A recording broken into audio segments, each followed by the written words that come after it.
Saudara yang dikasihi oleh Kristus, saya ucapkan selamat hari Minggu bagi kita sekalian dan salam sejahtera.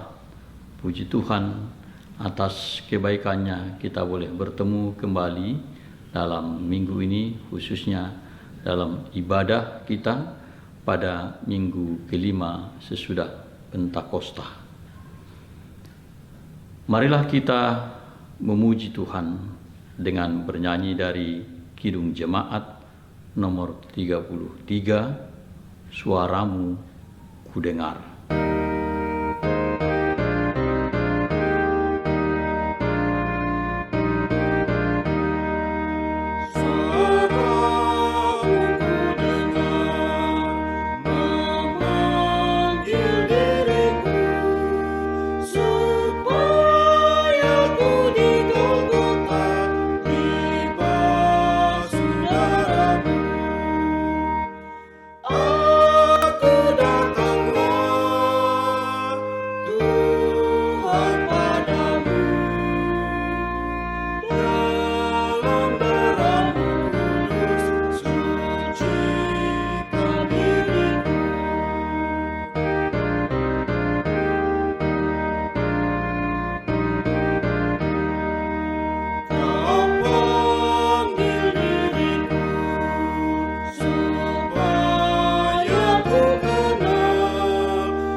Marilah kita berdoa.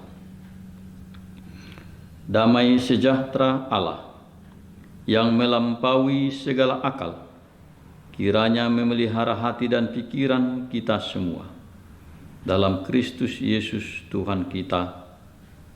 Amin. Ibu bapa dan saudara yang dikasihi oleh Kristus, firman Tuhan yang menjadi dasar perenungan kita pada minggu ini bertepatan di minggu kelima sesudah Pentakosta adalah sebagaimana yang tertulis dalam Injil Matius pasal yang ke-11 ayat 16 hingga 19 dan dilanjutkan dengan ayat yang ke-25 hingga ayat yang ke-30. Marilah kita dengarkan firman Tuhan ini di tengah-tengah kita. Dengan apakah akan kuumpamakan angkatan ini? Mereka itu seumpama anak-anak yang duduk di pasar dan berseru kepada teman-temannya, "Kami meniup seruling bagimu, tetapi kamu tidak menari. Kami menyanyikan kidung duka, tetapi kamu tidak berkabung." Karena Yohanes datang, ia tidak makan dan tidak minum, dan mereka berkata, "Ia kerasukan setan." Kemudian Anak Manusia datang, Ia makan dan minum, dan mereka berkata, "Lihatlah, ia seorang pelahap dan peminum, sahabat pemungut cukai dan orang berdosa." Tetapi hikmat Allah dibenarkan oleh perbuatannya. Pada waktu itu berkatalah Yesus, "Aku bersyukur kepadamu, Bapa, Tuhan langit dan bumi, karena semuanya itu Engkau sembunyikan bagi orang bijak dan orang pandai, tetapi Engkau nyatakan kepada orang kecil. Ya Bapa, itulah yang berkenan kepadamu.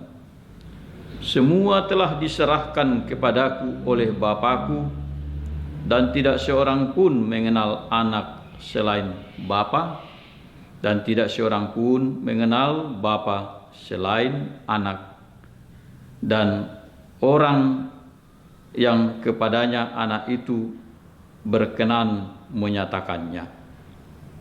Marilah kepadaku semua yang letih, lesu, dan berbeban berat, aku akan memberi kelegaan kepadamu. Pikulah kuk yang kupasang dan belajarlah padaku, karena aku lemah lembut dan rendah hati, dan jiwamu akan mendapat ketenangan. Sebab kuk yang kupasang itu enak, dan bebanku pun ringan." Demikianlah pembacaan firman Tuhan bagi kita, ibu bapa dan saudara-saudara sekalian.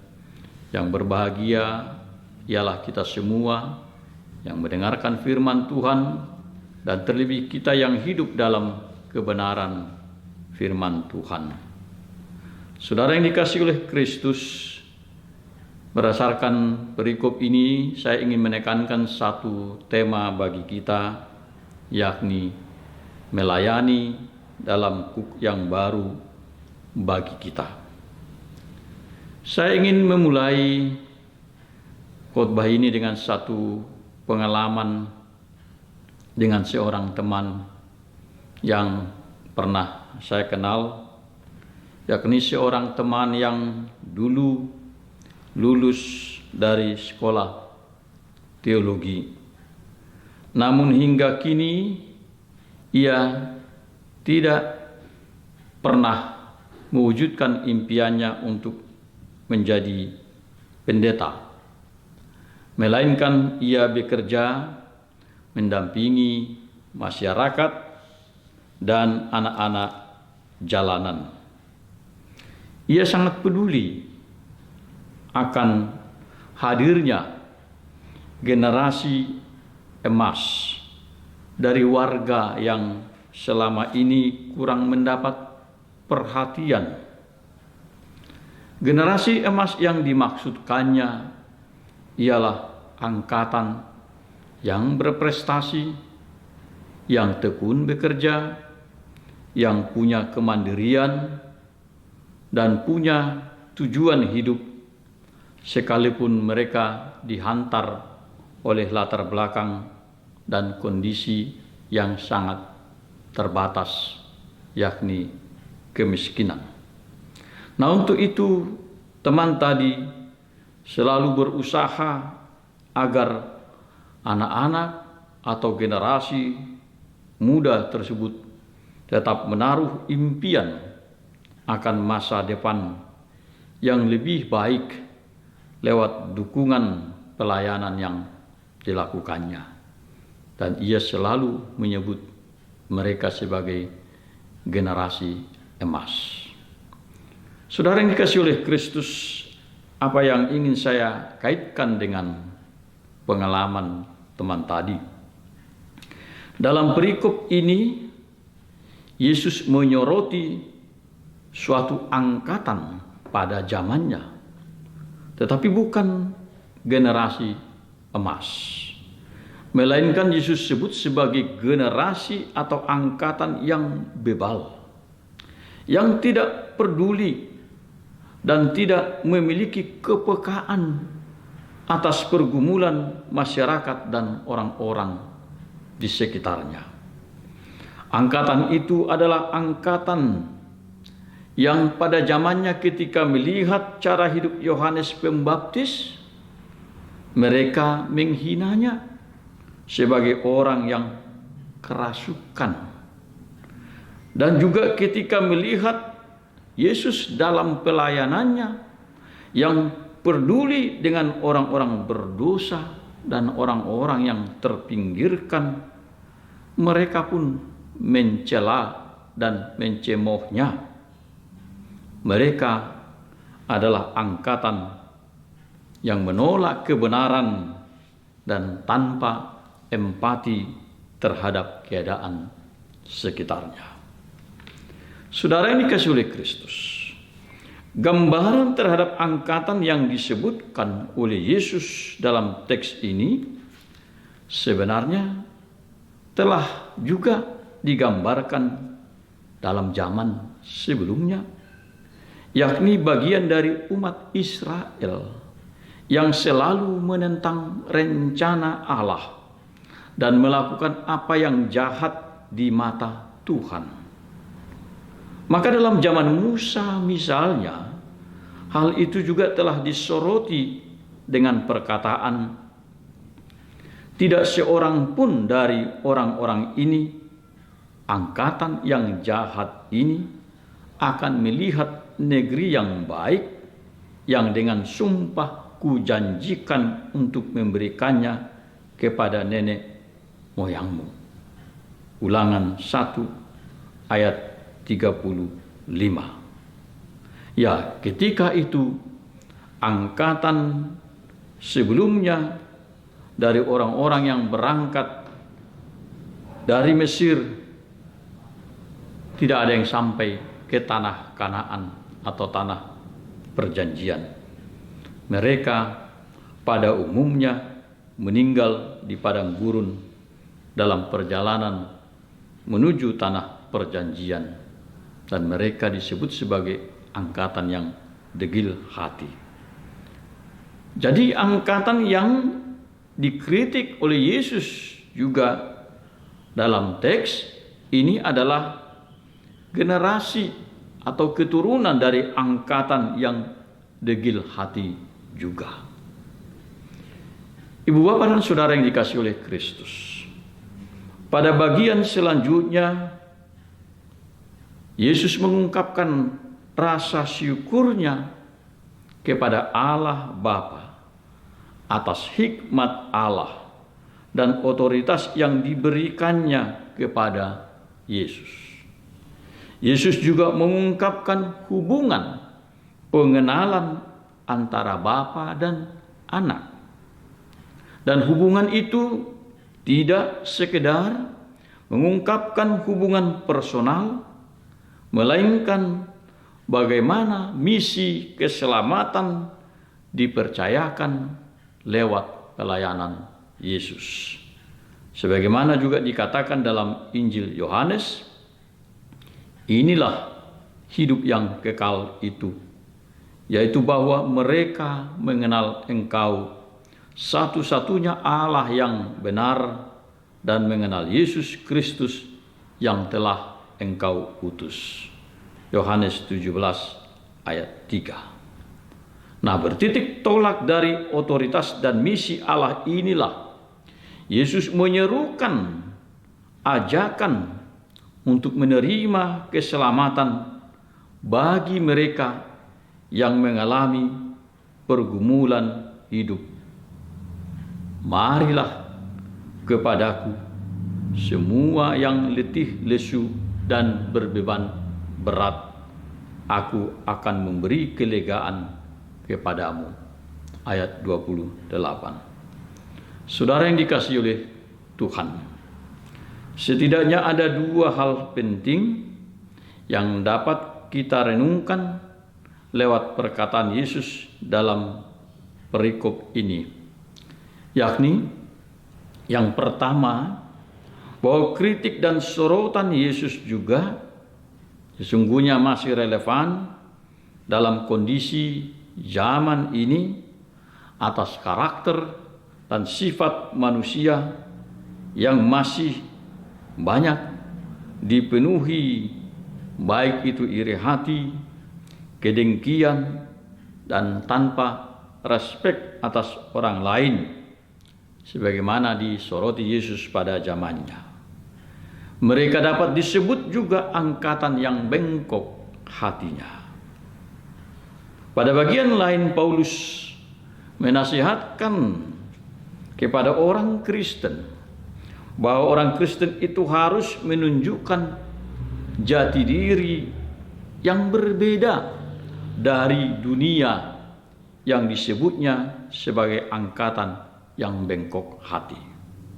Dalam Filipi 2 ayat 15 Paulus berkata, supaya kamu tiada beraib dan tiada bernoda sebagai anak-anak Allah yang tiada bercela di tengah-tengah angkatan yang bengkok hatinya dan yang sesat ini, sehingga kamu bercahaya di antara mereka seperti bintang-bintang di dunia. Gambaran yang dinyatakan Paulus adalah juga keadaan yang masih kita dapati di tengah-tengah masyarakat kita. Ketika beberapa waktu belakangan ini di belahan dunia mengalami berbagai penderitaan, baik oleh bencana alam, di dalamnya termasuk ada banjir, ada kebakaran, ada tsunami beberapa waktu yang lalu, maka orang-orang tertentu kemudian mengaitkannya sebagai warning atas kejahatan dan dosa manusia yang semakin hebat. Lalu kemudian belakangan ini muncullah prahara penyakit dan kematian yang disebabkan oleh virus. Orang-orang juga sebagian mengaitkannya dengan perilaku dan kejahatan manusia. Walaupun tentu kita tidak ingin terjebak pada sikap yang judgmentally atau menghakimi, sebab kita tidak punya otoritas untuk menghakimi. Namun demikian, bagaimanapun kita harus tetap mengungkapkan pertanyaan kritis atas diri kita juga. Apakah sikap dan perilaku manusia mengalami perubahan atas penderitaan dan pergumulan tersebut? Sebab tidak dapat dipungkiri, saudara-saudara yang terkasih, bahwa ada kecenderungan dari perilaku manusia yang semakin tidak baik. Baik gaya hidup maupun kebutuhan manusia sering semakin tidak terkendali, semakin hedonis dan selfishness, dan memandang harta dan milik itu sebagai orientasi hidup, dan dengan sikap yang semakin materialistis. Sementara itu juga pandangan dan nilai-nilai duniawi semakin menjauhkan manusia dari kasih Allah. Manusia semakin menempatkan dirinya menjadi pusat kehidupan. Dan orang-orang tertentu sekalipun masih beragama dan bahkan rajin beribadah, namun sering tidak lebih dari ritus dan hiburan belaka. Nah, indikasi seperti itulah juga yang menjadi diri atau ciri dari angkatan yang bengkok hati. Maka benarlah juga kritik yang pernah dikatakan Yesus pada zamannya. Bangsa ini memuliakan aku dengan bibirnya, padahal hatinya jauh daripadaku. Percuma mereka beribadah kepadaku, sedangkan ajaran yang mereka ajarkan ialah perintah manusia. Matius 15 ayat 8 dan 9. Bagian kedua, ibu bapa dan saudara terkasih, bila mana Yesus menawarkan, marilah kepadaku semua yang letih lesu dan berbeban berat, aku akan memberi kelegaan kepadamu. Ayat 28. Maka tawaran seperti itu juga menjadi jawaban atas apa yang dibutuhkan oleh manusia saat ini, yang syarat dengan pergumulan, syarat dengan beban hidup dan tekanan. Dan ada banyak manusia yang hidup dalam zaman ini jauh dari ketenangan, jauh dari kebahagiaan. Ada satu survei yang pernah dilakukan terhadap tingkat kebahagiaan masyarakat suatu negara.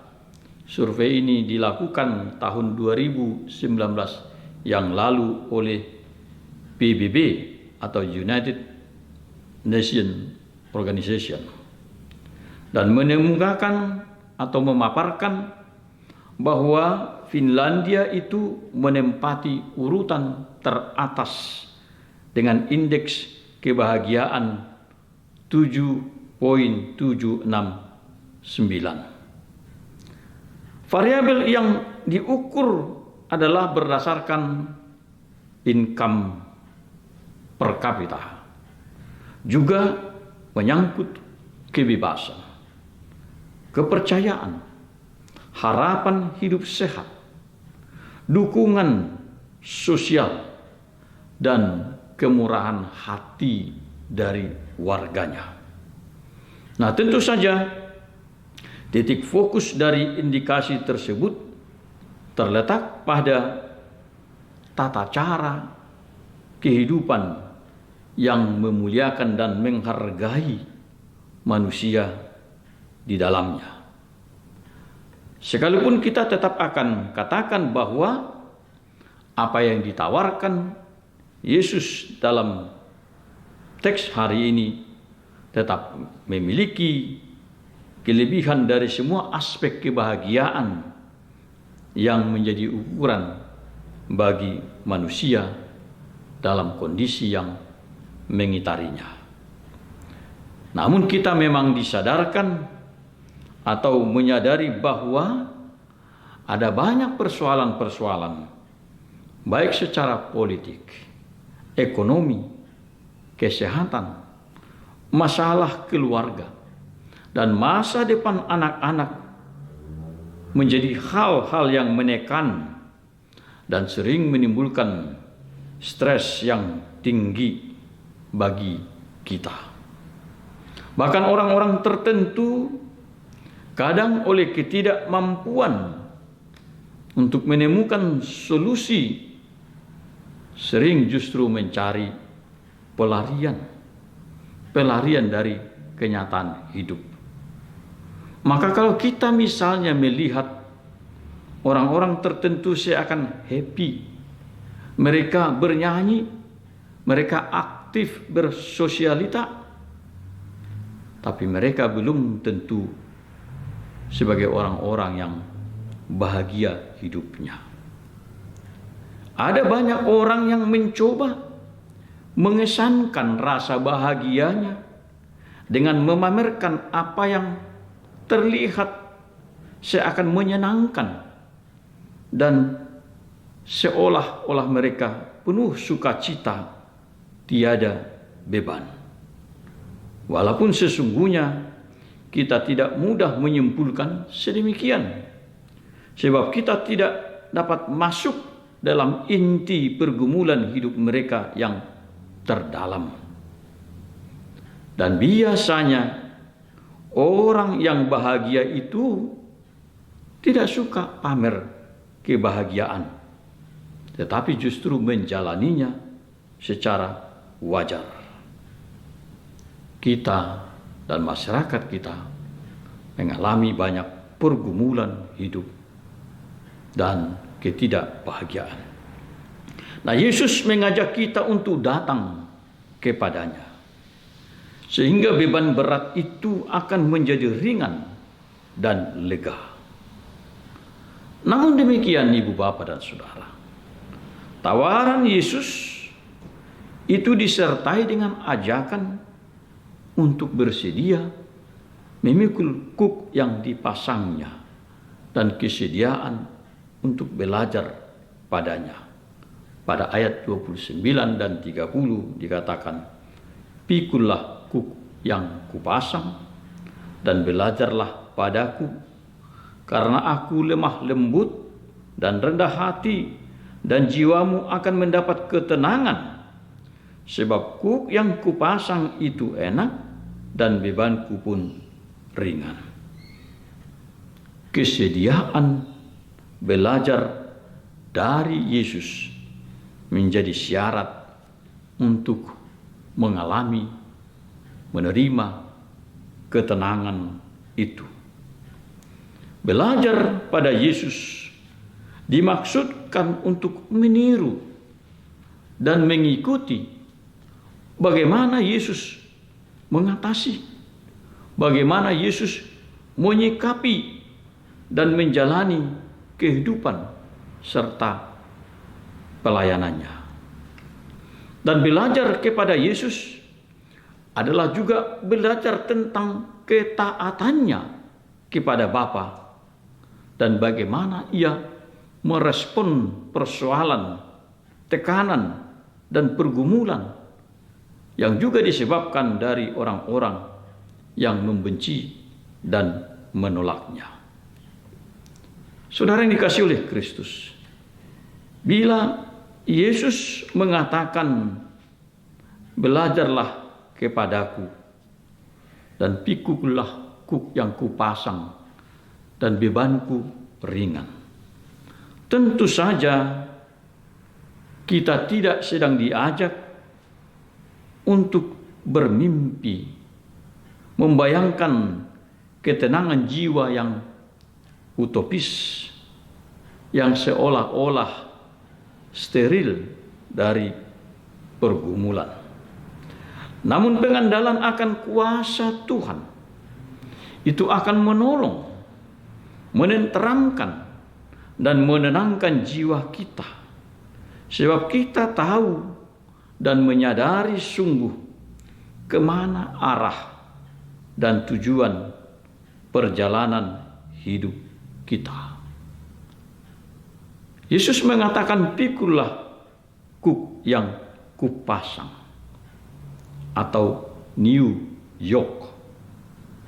Dan kuk yang dipasang Yesus ini sesungguhnya adalah kuk baru yang berbeda dari beban dunia dan kerumitan hidup yang menghimpit.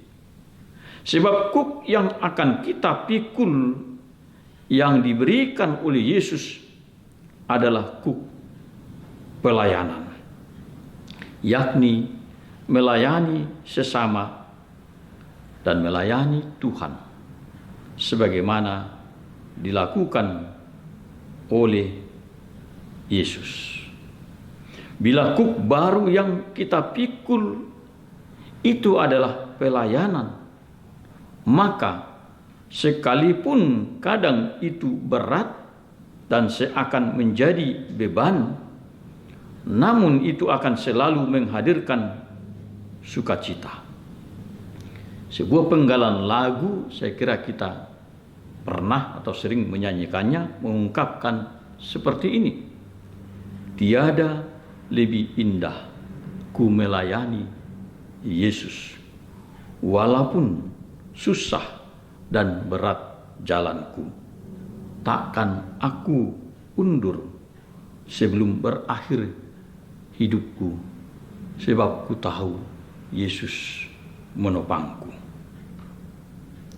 Itu nyanyian yang meneguhkan kita bahwa di dalam Yesus kita tentu tetap mengalami pergumulan hidup. Tapi Yesus menawarkan pelayanan, melayani dan mengandalkan Yesus. Melayani sebagaimana Yesus yang juga telah lebih dahulu melayani kita, itu akan selalu menghadirkan ketenangan jiwa.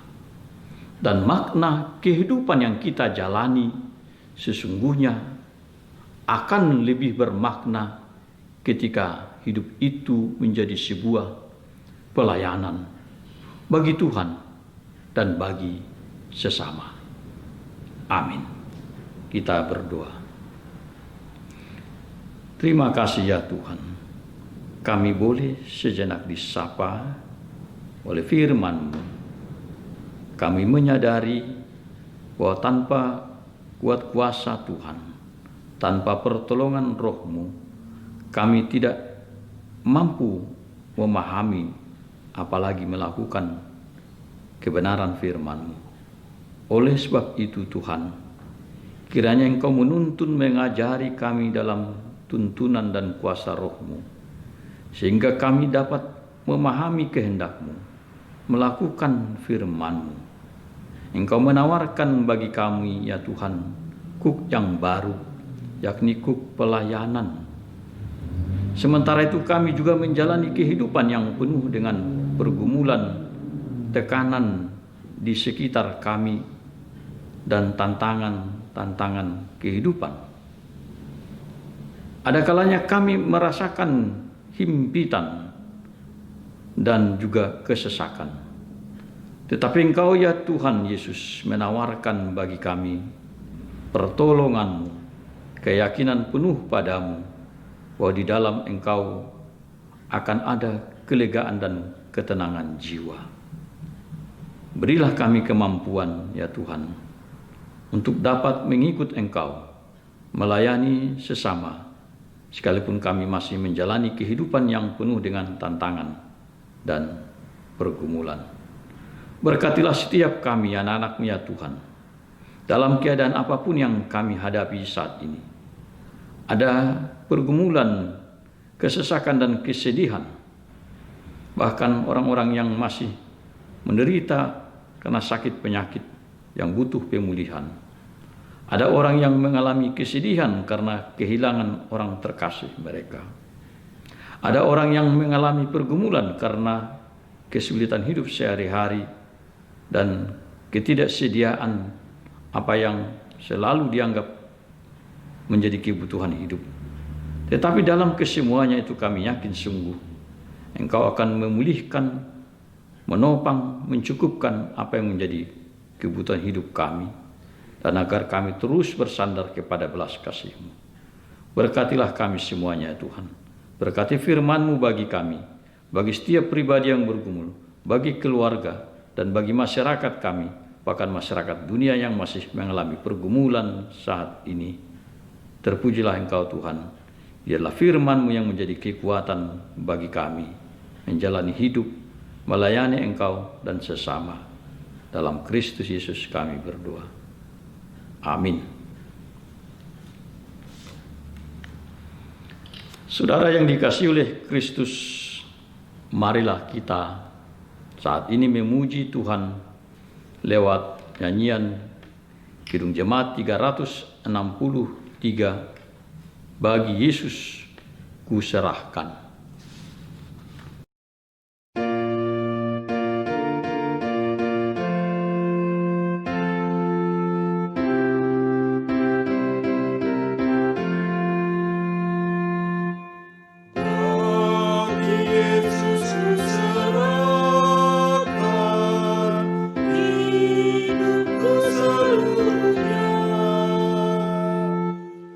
Hati dan perbuatan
Saudara yang dikasihi oleh Tuhan, kini terimalah berkat dari Tuhan kita. Tuhan memberkati dan melindungi engkau.